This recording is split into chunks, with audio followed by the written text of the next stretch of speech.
بسم اللہ الرحمن الرحیم بسم اللہ الرحمن الرحیم نحمده ونصلی علی رسوله الکریم اما بعد.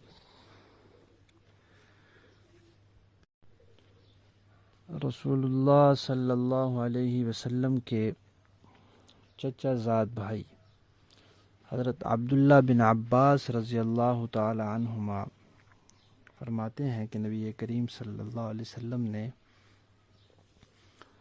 اعتکاف کرنے والے کے بارے میں فرمایا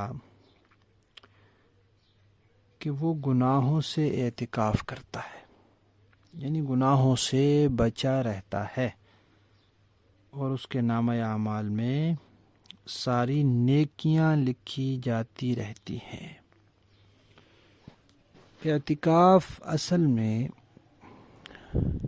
ایک عبادت ہے اور اس کو نام دیا ہے نماز کے انتظار کی عبادت۔ حدیث شریف میں آتا ہے کہ جو نماز کے انتظار میں ہوتا ہے وہ ایسے جیسے نماز میں ہوتا ہے۔ تو جیسے نماز عبادت ہے تو نماز کا انتظار بھی عبادت ہے۔ اب نمازی مسجد میں جاتا ہے اور وہاں جا کے سکون سے بیٹھ جاتا ہے، کوئی کام مسجد کے آداب کے خلاف نہیں کرتا، بس بیٹھا ہے، کچھ بھی نہیں کر رہا، زبان سے تسبیح نہیں کر رہا، نہ دل سے کر رہا، کچھ بھی نہیں کر رہا، لیکن نماز کے انتظار میں بیٹھا ہے، تو وہ گویا کہ وہ نماز میں ہے، اس کے لیے برابر ثواب لکھا جا رہا ہے۔ اور اگر وہ زبان سے تسبیح کرے تو اضافی ثواب لکھا جائے گا، دل سے کرے وہ بھی ثواب لکھا جائے گا۔ تو اعتکاف بھی نماز کے انتظار کی عبادت ہے۔ معتکف ہر وقت نماز کے انتظار میں ہوتا ہے کہ بس نماز کا وقت ہو اور میں نماز پڑھ لوں۔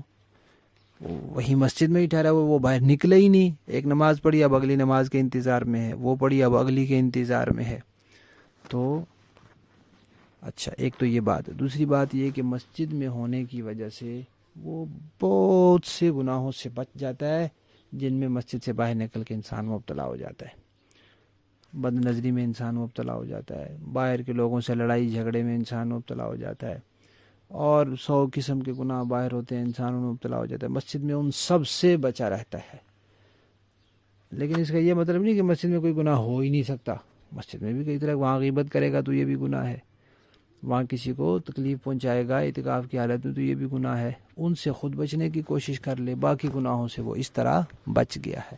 تو اس لیے فرمایا کہ جو اعتکاف کرتا ہے وہ گناہوں سے اعتکاف کرتا ہے، یعنی گناہوں سے بچا رہتا ہے، اور جب وہ گناہوں سے بچا رہتا ہے تو اس کے لیے اعتکاف کی وجہ سے تو نیکیاں لکھی جانی ہی جانی ہیں، اور جو وہاں بیٹھ کے عبادتیں کرتا رہے گا تو ان کی وجہ سے اس کے نامہ اعمال میں ساری نیکیاں ہی نیکیاں لکھی جائیں گی۔ تو ذرا تصور کریں، ہماری زندگی میں شاید کوئی ایک دن بھی ایسا نہ گزرا ہو جس میں ہم نے کوئی گناہ نہ کیا ہو، لیکن جب اعتکاف کرتا ہے انسان تو 10 دن اس کے نامہ اعمال میں نیکیاں ہی نیکیاں لکھی جاتی رہیں۔ تھوڑی سی احتیاط کر لے، بس وہاں کسی کو تکلیف نہ پہنچائے، کوئی خلاف شریعت کام نہ کرے، تو اس کے نامہ اعمال میں نیکیاں ہی نیکیاں لکھی جائیں گی۔ سبحان اللہ، اللہ تعالیٰ میں نصیب فرمائے۔